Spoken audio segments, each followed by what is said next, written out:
Is it on? It's on.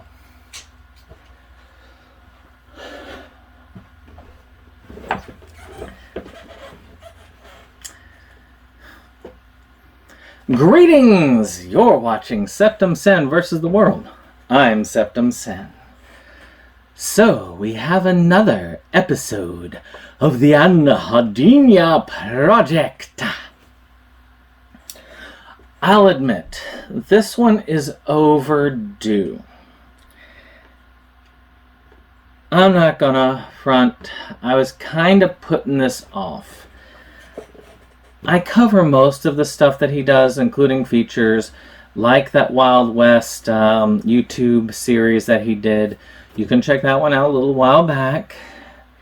There was another YouTube documentary project that he did that, I admit, I don't know. I wasn't interested. I'm not going to lie.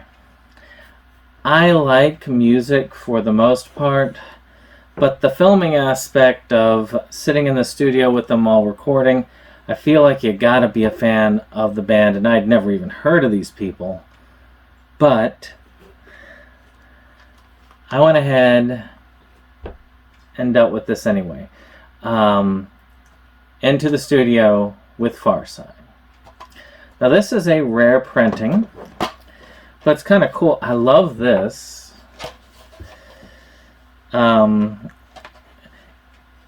I know it's probably just a regular DVR, but I love the way it looks. It looks like a documentary cover, and then of course, I mean, that's kind of cool that comes with it. You get some more type of stuff. You get the typical Anhedenia insert, and of course this here. So some pretty cool stuff on it. This is probably one of the cooler releases that he's done. I really like the cover. I like how it's kind of got a VHS style look to it. And the essentials of this is it's covering the band Farside with their last album. I don't think they knew it was the last album at the time. The Monroe Doctrine, which I do have here. I went ahead and I bought a copy. I wanted to make myself more familiar with the music for this. And they're a pretty cool band. I admit, when I heard this, and this was done, I think, when I was in early college, this is the kind of music I would have listened to back then. I'm not going to lie. It reminds me of a group that I knew. They called themselves 800 Rows. And they also had a sound very similar to Farside. And they were pretty good. They didn't last more than one album, but they were fairly decent. And this is a fairly decent album. It's kind of it's hard to describe it, really. I mean, I can't really play anything for you because of YouTube. But what you can do, thanks to the magic of YouTube, you can plug this in. And you can listen to some of the tracks on YouTube itself. And this really does work best when you have this as a companion piece. The more familiar you are with this, the better you can deal with this.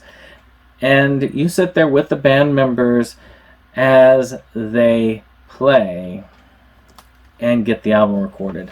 There's one in particular that I can think of.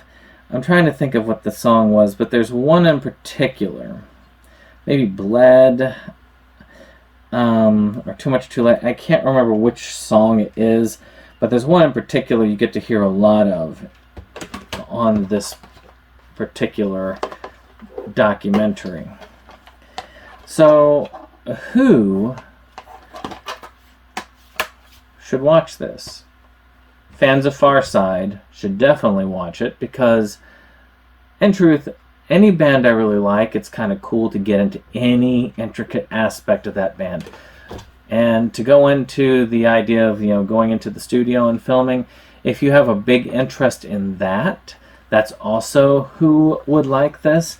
If you really want to know more about how a band gets some of their stuff recorded, that's also a cool way to do it. And in general, if you really like documentaries on bands that are just straight up what they do. This is a very fly on the wall type of documentary. I liked it more than I thought I was when I saw it, though at first it really wasn't for me. It wasn't until I finished listening to this that I got an appreciation for this. So with that being said, for those of you who love Farside, or for those of you who are willing to do the homework, Into the Studio with Farside is well worth the watch. Besides, it's on YouTube. This one's actually free to watch. So you should check it out. If anything, check it out for a little bit. See if you like it. If you don't, what you lost? A little bit of your time? We all got a lot of time. But that's my thoughts on Into the Studio with Farside. If anything, I got to hear a pretty cool song. Ended up with a pretty decent album at the end of the day. And I can't wait to hear more of it as we go.